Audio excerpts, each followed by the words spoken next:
जी नाज़रीन, welcome back. एक दफा फिर आपको खुशामदीद कहते हैं। मेडिकैम खेलो Pakistan HBL PSL 10 powered by me body spray and the orchid school.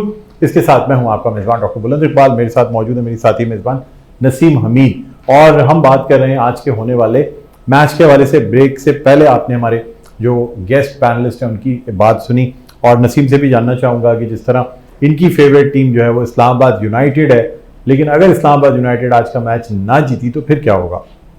क्या पेनल्टी आप पे लगनी चाहिए? मैं चाहता हूँ क्योंकि मैंने तो राय दी नहीं, एज अ होस्ट मैं राय नहीं देना चाहूंगा, लेकिन अगर नहीं जीती तो उस सूरत में देखिए मैं एज ए होस्ट तो बात कर सकते हैं, मैं एज ए प्लेयर भी बात कर रही हूँ। तो एक टीम फेवरेट होती है ना आपकी, तो मैंने उस लिहाज से बात की थी। अगर वैसे तो होपफुली कि आज वो जीत जाए तो फिर आप मुझसे नहीं पूछेंगे कि मतलब कौन सी टीम जो है प्रेशर में।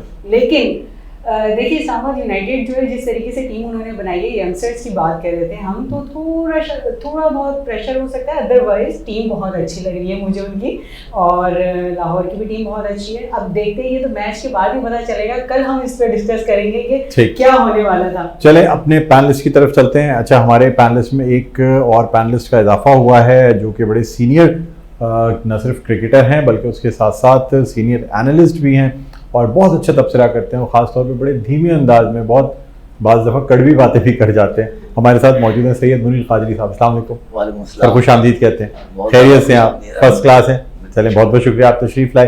नाज़रीन, इसके अलावा फरहान फरीद राजू हमारे साथ मौजूद हैं और हमारे साथ मौजूद हैं आमिर सरफराज साहब। अब चूँकि हम ब्रेक से वापस आए तो सबसे पहले सैयद मुनीर कादरी साहब से जानना चाहूँगा कि ये क्या कहेंगे आज के होने वाले मैच के हवाले से, कि आज का जो अब मैच होने जा रहा है लाहौर कलंदर और इस्लामाबाद यूनाइटेड का, तो ये क्या राय रखते हैं? कौन सी टीम जीत सकती है? किसका पलड़ा भारी है? शुक्रिया डॉक्टर साहब। सबसे पहले तो ये है कि इस्लामाबाद और लाहौर की जो टीमें हैं, आपने देखा होगा कि डिफेंड कर रही है और डिफेंडिंग चैंपियन है इस्लामाबाद, और लाहौर उससे पहले जीत के अगले मरहले में हार चुकी है। तो मेरे लिहाज से वो चाहेगी कि मैं अपने टाइटल का दिफा करूँ जो इस्लामाबाद है, और लाहौर चाहेगी कि पहले ही मैच में हम इतना पिछाड़ दें कि वो आगे जो है वो डिफेंडिंग पोजीशन पे आ जाए, यानी डिफेंस जिसे कहते हैं। तो वो अपने टाइटल को डिफेंड नहीं करे बल्कि वो हर मैच को ही डिफेंड करने पे आ जाए। तो कबल वक्त है इस तरह की बात करना। वजह यह है कि देखें PSL के अंदर और जो मुल्की क्रिकेट होती है उसमें बड़ा फ़र्क है। मुल्क के अंदर मुख्तलिफ शहरों की मुख्तलिफ डिपार्टमेंट के खिलाड़ी खेल रहे होते हैं। मुस्तकिल हमें मालूम होता है कि कौन पर्ची पे आया है, कौन मेरिट पे आया है, कौन किस नंबर पे जाके बैटिंग करेगा, किसका परफॉर्मेंस है और किसकी बॉलिंग से जो है वो अपनी जो है वो परफॉर्मेंस देगा। ये टीमें जो है कुछ पाकिस्तान से बाहर के कुछ खिलाड़ी हैं, कुछ पाकिस्तान की मुख्तलिफ जगहों के हैं। मतलब एक जो है वो कूदे में बंद कर दिया है और मुख्तलिफ जो है वो फूल हैं, गुलाब का गुलदस्ता है समझ लीजिए। अब ये कौन गुलाब है और कौन जुलाब करेगा। सेकंड नंबर पे 2-3 चीज़ें हैं इसमें, क्योंकि आज आपका ये पहला प्रोग्राम है PSL का, और बाद में फरहान राजू साहब और आमिर साहब, और आने वाले वक्त में माशाल्लाह हमारे कई और दोस्त भी हैं, वो मुझे बोलने का मौका कम नहीं देंगे। तो मैं ये हमेशा मुनीर कादरी साहब के साथ होता है। पॉइंट है जो ये आज पहली दफा है कि इनको सबसे पहले मौका मिल गया है। सेकंड फेज में आया हूँ, वरना इंशाल्लाह आखिर में आता। सबसे बड़ी बात तो ये है कि देखें इस टूर्नामेंट के अंदर 2-3 चीजें अनोखी हैं। मतलब IPL के अंदर 10 टीमें हैं, उसमें से 9 टीमों ने अपने ही मुल्क के जो खिलाड़ी खेलते हैं उनको कप्तान बनाया अपनी टीमों से, और एक 10वीं टीम जो हैदराबाद की उसने जो है वो बनाया है बाहर के खिलाड़ी को, ऑस्ट्रेलियन को। इसी ऑस्ट्रेलियन के लिहाज से ही पाकिस्तान के अंदर PSL के अंदर 6 टीमें हैं, 5 ने पाकिस्तान के ही खिलाड़ियों को कप्तान बनाया है, और कराची किंग ने जो है वो बाहर के खिलाड़ी को कप्तान बनाया है। तो मुनीर कादरी साहब, आपको लगता है कि मतलब अगर बाहर की खिलाड़ी को अगर कैप्टन बनाए तो उससे बड़ा फर्क पड़ता है? और हमारे अपने जो सबसे बहुत बड़ा फर्क पड़ता है, और बहुत बड़ा फर्क यह है कि हम अपने लोगों पे ही जो है गिराते हैं बिजलियां, और जो बाहर का होता है खेल के चले जाता है। नुकसान नफा बात की बात है, हम उसकी तनकीद पे जो है ज्यादा जोर नहीं देते, इसलिए कि वो खेल के जा चुका होता है। और हमारे पाकिस्तान के खिलाड़ियों के हम हर बार टांग खींचने पे लगे रहते हैं। सबसे बड़ा फर्क तो ये है। सेकंड नंबर पे ये है कि उर्दू कमेंट्री पहली दफा बाकायदा अंदाज में जो है वो रुशनास हुई है और उसको यहाँ काबिल किया गया है। इसमें बड़ी एक मजा का खेल बात भी है, दिलचस्प बात भी है कि एक शो के अंदर, एक चैनल के अंदर सरफराज का थोड़ा सा एक शाइक ने, इस क्रिकेटर ने मजाक उड़ाया था। तो बड़ा अजीब लगा कि जब पाकिस्तान ने PSL के अंदर, हालांकि उसकी टेक्निकल वजह है जिसमें से उर्दू कमेंट्री हो रही है, लेकिन उर्दू कमेंट्री का ये तासुर पैदा हो गया कि हम अपनी कौमी ज़बान से मोहब्बत करते हैं और कौमी ज़बान की भी कोई अहमियत है, और हम इतने ज़्यादा अपनी ज़बान को न गिराएं कि हमें ये ज़बान जो है वो बंद करनी पड़े। तीसरे नंबर पे इस टूर्नामेंट के अंदर PSL के अंदर 10वां PSL है, और आपको मालूम है 10 साल के बाद कॉन्ट्रैक्ट खत्म हो जाएगा, नई बिट आएंगी और नई टीमें भी आ सकती हैं, पुरानी टीमें भी सर्वाइव, ओनर चेंज हो जाएंगे। आपका कहने का मकसद ये क्या है कि एक खुशनसीबी है उन दो लोगों की, दो अफराद की, जो इस वक्त मैच रेफरी के तौर पे सामने आए हैं। एक इकबाल शेख है जो बहुत तगोदो कर रहे थे, और नदीम अरशद, ये 2 मैच रेफरी हैं पाकिस्तान के जो एडिट पैनल में थे, और वो अब PSL में भी अपनी कारकर्दगी दिखाएंगे। उसमें जो असल चीज़ है वो खूब है कि 3 साल से ये जद्दोजहद कर रहे थे। हारून रशीद के ज़माने से जो पर्चेबाजी शुरू हुई है, जो लेटरबाजी शुरू हुई है, उसका कोई अंदाज नहीं हुआ, लेकिन जाते जाते कहते हैं ना कि भाई ऐसा ना हो कि कल को जाएंगे तो तारीख लिखी जाएगी, तो तारीख जो सिनेरियो उनको लिखी जाए, तो इन दो को मौका दे दिया, वरना तारीख हो जाती।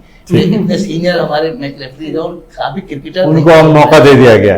आखिरी बात जो मैं इस वक्त मैच के बारे में इसलिए ज्यादा नहीं कर रहा कि मैच अभी हो रहा है और अभी बीच में परफॉर्मेंस होगी, मैं कहूँ जी फरहान साहब 100 रन करेंगे और 2 रन पे आउट हो गए, तो आप कहेंगे यार आपको तो 5 से पहले वो आउट हो गए, और मैं कहूँगा जी 3 आउट करेंगे, ठीक, तो इसलिए मैच पे आप ज्यादा तबसरा नहीं करना चाहते। लेकिन आपके ख्याल में इस्लामाबाद यूनाइटेड स्ट्रांग है या लाहौर कलंदर? हम हमेशा चढ़ते सूरज के पुजारी हैं, क्योंकि इस वक्त इस देश पे पहले नंबर पे है, तो हम इस वक्त उनको ही रेट करेंगे। ठीक है। आमिर सरफराज साहब, आप से जानना चाहूँगा कि आने वाले मोमेंटम को आप क्या देख रहे हैं? ख़ास तौर पे कराची में सिर्फ 5 मैचेस रखे गए हैं सर, और क्या समझते हैं? कराची किंग्स के मैचेस जो हैं वो सिर्फ कराची में रखे गए। सर सबसे पहले तो मेरी एक बहुत मौजूदाना सी गुजारिश है कि जब कभी भी आप इंट्रोडक्शन करें हमारे मुनीर कादरी साहब का, तो उनको खिलाड़ी से ज्यादा इनकी जो शनाख्त है न सिर्फ कराची में बल्कि पूरे पाकिस्तान में, वो क्रिकेट ऑर्गेनाइजर एक हम्बल रिक्वेस्ट है। ठीक, क्योंकि यकीन कीजिए कि बचपन से आपके कहने का मकसद ये है कि इनको खिलाड़ियों में शामिल ना किया जाए। सर ये कह रहे हैं मैं बचपन से देख रहा हूं। हमारी गाड़ी कुछ नहीं है कि हमने माशाल्लाह अल्लाह को सलामत रखे ऐसे ही देखा है, और अब ये मतलब माशाल्लाह दोनों की दाढ़ियां सफेद है, साथ बैठ रहे हैं। अच्छा, कराची किंग्स के जो आपने मैचेस के हवाले से बात की, डेफिनेटली कराची किंग्स कराची में खेलेगी तो थोड़ा सा क्राउड को भी पुल करेगी, और उसके साथ साथ एक चीज ये है कि जब definitely home team home ground में खेल रही होती है तो लोग जो है उनसे तवक्कुआत भी ज्यादा रखते हैं, वो उस कंडीशन को भी थोड़ा सा बेहतर समझते हैं, तो ये एक अच्छी बात है। लेकिन ओवरऑल कराची में 5 मैचेस का होना जो है वो शायद उसको रिव्यू करने की जरूरत है। ये अच्छी बात है कि जो हमारे दीगर सेंटर है वहाँ पर भी इस तरह के ये इवेंट के मैचेस हों, तो वहाँ भी जो लोकल पब्लिक है, जो स्पेक्टेटर्स हैं, उनको एक करीब से अपने खिलाड़ियों को देखने का मौका मिलता है। नेशनल हीरोज उनके सामने होते हैं, तो वो डेफिनेटली क्रिकेट के फरोग के लिए वो भी एक अच्छा है। मैं इसको मतलब नेगेटिव नहीं लूंगा, इसको पॉजिटिव लूंगा। ठीक है। अच्छा, फरहान फरीद रजू साहब से क्या ख्याल है? ये सवाल करना चाहिए कि क्वेटा ग्लैडिएटर्स पहले जब कराची में खेलती थी तो क्वेटा की टीम के लिए पब्लिक ज़्यादा जोशो खरोश से आती थी सरफराज और दीगर टीमों की वजह से। अब क्या समझते हैं आप? जी, नदीम उमर साहब की ख्वाहिश थी कि मैं कराची की टीम की बीट लूँ, और उनकी ख्वाहिश पूरी नहीं हो सकी, लेकिन उन्होंने कराची के लड़के ज़रूर लिए। पाकिस्तान CC उनका एक क्लब था, उसके लड़के, इसके अलावा ज़्यादातर तादाद सरफराज की शायद जो उनके क्लब से खेलती थी, जो कराची से खेलती थी, वही हुए।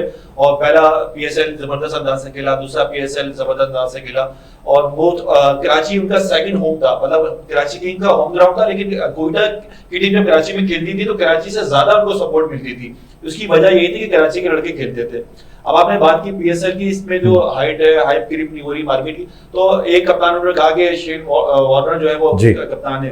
शेन वार्नर जब आए तो एक तो लेट आए, और दूसरा जैसे ही वो आए तो प्रेस कॉन्फ्रेंस में नहीं गए। वो सारे कप्तान जो है 6 कप्तान प्रेस कॉन्फ्रेंस कर रहे थे, उसमें कराची का कप्तान ही था, वाइस कप्तान हसन अली गए नुमाइंदगी करने। और दूसरी चीज ये कि जब वो प्रैक्टिस में आए तो प्रैक्टिस मैच खेलने के लिए उन पिचों पे जहाँ अलाउ नहीं था वहां पर उनको प्रैक्टिस करने से मना किया गया, तो ग्रीन पिच पे प्रैक्टिस करने कहा गया। तो उन्होंने 3 से 4 मिनट प्रैक्टिस की, उसके बाद वो 4 मिनट तक वो बहस करते रहे, उसके बाद वो चले गए।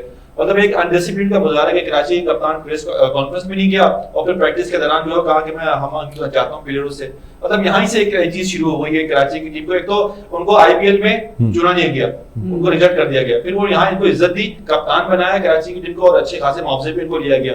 लेकिन यहाँ के फिर वो नाज़ो नखरे, और ये कराची की टीम है और कराची की टीम को कप्तान शान मसूद थे जिन्होंने लास्ट टाइम कप्तानी की थी, उनके बदले वो पाकिस्तान के कप्तान भी, टेस्ट कप्तान भी है, उनको हटा के ऑनरोड कप्तान लेके आ गया। लेकिन फिर यहाँ पर वो चीजें आई थी कि आप खुद डिसिप्लिन खराब करते हैं अपनी टीम का। कराची की टीम को चाहिए कि यहाँ से नए लड़कों को, अब नए लड़के, एक बेहतरीन चॉइस थी कराची में नए लड़के आए, ये एक अच्छी चीज है। लेकिन कराची की जब टीम बनती है तो कराची के लड़कों को नजरअंदाज कर दिया था, ये एक अच्छी चीज है कि कराची के यंग लड़कों को इस दफा टीम में शामिल किया गया है। ठीक है, अच्छा मेरे ख्याल में ब्रेक लेते हैं। नसीम क्या ख्याल है, तो आप ब्रेक अनाउंस करें, उसके बाद फिर दोबारा जी नाज़रीन, बिल्कुल हम ब्रेक के बाद दोबारा हाजिर होंगे और अपनी ही इस गुफ्तगू को आगे जारी रखेंगे। तो मिलते हैं ब्रेक के बाद।